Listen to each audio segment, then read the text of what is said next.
Hello friends, welcome back to my YouTube channel. कैसे हो आप सब? आई होप आप सब बहुत अच्छे होंगे। तो चलिए शुरू करते हैं आज की मज़ेदार रेसिपी। तो सबसे पहले मैंने यहाँ पे लिया है 200 ग्राम परवल। एकदम से फ्रेश परवल का इस्तेमाल कीजिएगा इस रेसिपी को बनाने के लिए। इसको अच्छे से मैंने वॉश कर लिया है। उसके बाद इसको सुखा के कपड़े से पोंछ लेना है। गैस ऑन करेंगे, एक जाली रखेंगे और उस पर एक एक करके हम परवल को रखेंगे। ऊपर से हल्का सा हम इसे ऑयल से ग्रीस कर देंगे। उसके बाद मीडियम फ्लेम पे इसको हम उलटते पलटते हुए अच्छे से सेकेंगे। फ्रेंड्स, परवल में ना विटामिन सी और विटामिन ए पाया जाता है, जो कि हमारे स्किन और आँखों के लिए बहुत ही ज़्यादा फ़ायदेमंद होता है। तो ये देखिए, बातों बातों में परवल पक गई है। तो इसे हम ठंडा कर लेंगे और उसके बाद इसके ऊपर वाले स्किन को हम इस तरीके से निकाल लेंगे। ये देखिए, बहुत ही ईजिली ये निकल जाते हैं।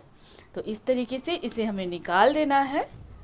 फ्रेंड्स, परवल में आयरन और कैल्शियम भी भरपूर मात्रा में पाए जाते हैं, तो इसका सेवन करिए। आप जैसे मर्जी वैसे करिए। वैसे मैं जो रेसिपी बता रही हूँ इसमें ना कोई मसाले का यूज़ किया है मैंने, बहुत ही कम ऑयल में भी बना है ये रेसिपी। तो ये बहुत ही ज़्यादा फ़ायदेमंद होगी। तो एक मिक्सर ग्राइंडर जार लेंगे और उसमें हम ये छीले हुए परवल को डाल देंगे।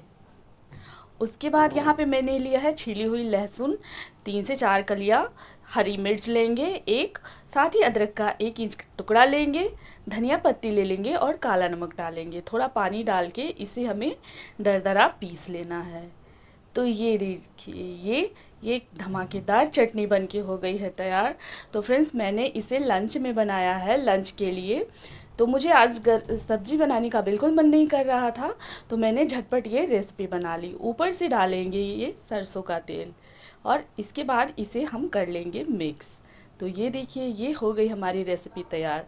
तो अगर आपको ये रेसिपी पसंद आई हो तो वीडियो को लाइक करें, चैनल पर नए हैं तो सब्सक्राइब करें और रेसिपी को शेयर करें। तो मैंने इसे सिंपल दाल और चावल के साथ बनाया है, खाने में बहुत मज़े की लगती है। सब्ज़ी की तो ज़रूरत ही नहीं पड़ती है। तो एक बार आप ये रेसिपी ज़रूर ट्राई करें।